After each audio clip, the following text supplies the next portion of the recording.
আজ থেকে 100-200 বছর পর যখন গাজা বা ফিলিস্তিনের ইতিহাস লেখা হবে, যখন এই অভিশপ্ত হায়েনাদের এই নির্মমতার চিত্র ইতিহাসের পাতায় তুলে ধরা হবে, তখন আপনি আমিও কাঠগড়ার আসামি থাকব। কারণ তখনকার মানুষেরা, তখনকার জেনারেশনেরা আলোচনা করবে তখন পৃথিবীতে যে শত শত কোটি মানুষ বসবাস করেছিল, সে মানুষগুলো কিভাবে এতগুলো মানুষের সামনে পৃথিবীর ছোট্ট একটা ভূখণ্ডের মধ্যে এইভাবে মানুষকে হত্যাযজ্ঞ চালানো হয়েছে, নির্মমতা করা হয়েছে, শিশুদের সামনে বাবা মাকে খুন করা হয়েছে, বাবা মার সামনে শিশুদেরকে টুকরা টুকরো করা হয়েছে, কিভাবে এই নির্মমতা চালানো হয়েছে বিশ্বের শত শত কোটি মানুষ তারা তখন কি করেছে। আগামী 100-200 বছর পরে যখন ফিলিস্তিন এবং গাজার ইতিহাস লেখা হবে, আসামির কাঠগড়ায় আমরা সবাইকে দাঁড়াতে হবে। আমরা বড় বেশি কঠিন, বেদনাদায়ক, অত্যন্ত ব্যথাতুর সময় আমরা পার করছি মুসলমানরা। একদিকে মানব ইতিহাসের সবচেয়ে বর্বরচিত হত্যাযজ্ঞ, গণহত্যা চলছে দিন দুপুরে বিশ্বের শত শত কোটি মানুষের সামনে ফিলিস্তিনের গাজায়। আজ সেখানে মানবতা এমনভাবে ভুলুণ্ঠিত হচ্ছে,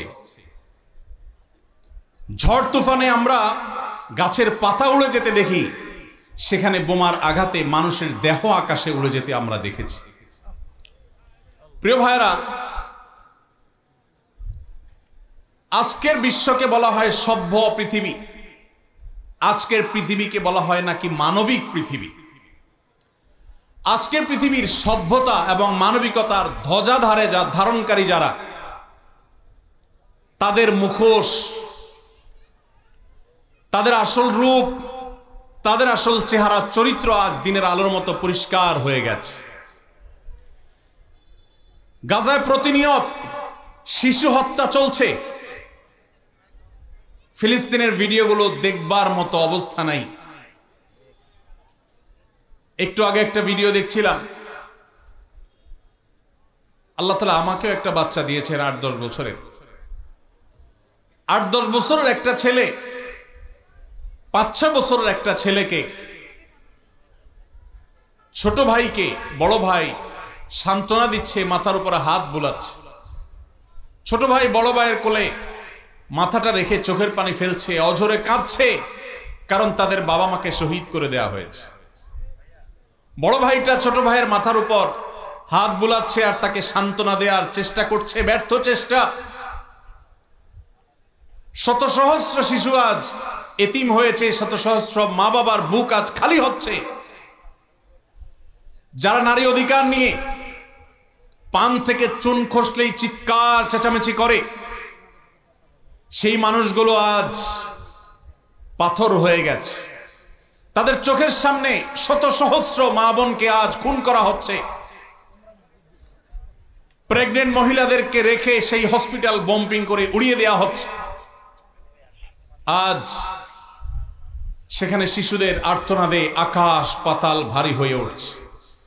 কোন স্থাপনার সেখানে বাকি নাই যেটা ভেঙে চুরে গুড়িয়ে দেওয়া হয়নি। উপর থেকে ড্রোন শট নেওয়া ছবি দেখলে ভাবতে কষ্ট হয়, বিশ্বাস করতে কষ্ট হয়। একটা শহর, একটা জনপদকে এইভাবে মাটির সাথে মিশিয়ে দেওয়া যায়। সবচেয়ে অবাক করা বিষয় হলো, এই হায়েনারা, এই অভিশপ্ত ইহুদিরা, এদের সবচেয়ে বেশি সমর্থন প্রকাশ্য দিবালোকে যারা করে, তারাই আমাদেরকে সবচেয়ে বেশি সকাল বিকাল মানবতার সবক শুনাইতে আসে।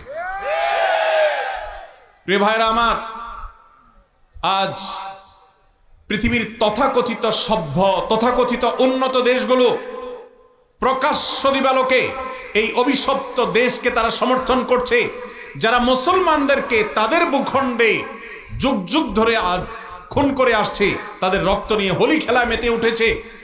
আজ সেখানে মানবতার চিৎকারে, আর্তচিৎকারে আকাশ পাতাল ভারী হয়ে উঠছে। আজ থেকে 100-200 বছর পর যখন গাজা বা ফিলিস্তিনের ইতিহাস লেখা হবে, যখন এই অভিশপ্ত হায়েনাদের এই নির্মমতার চিত্র ইতিহাসের পাতায় তুলে ধরা হবে, তখন আপনি আমিও কাঠগড়ার আসামি থাকব।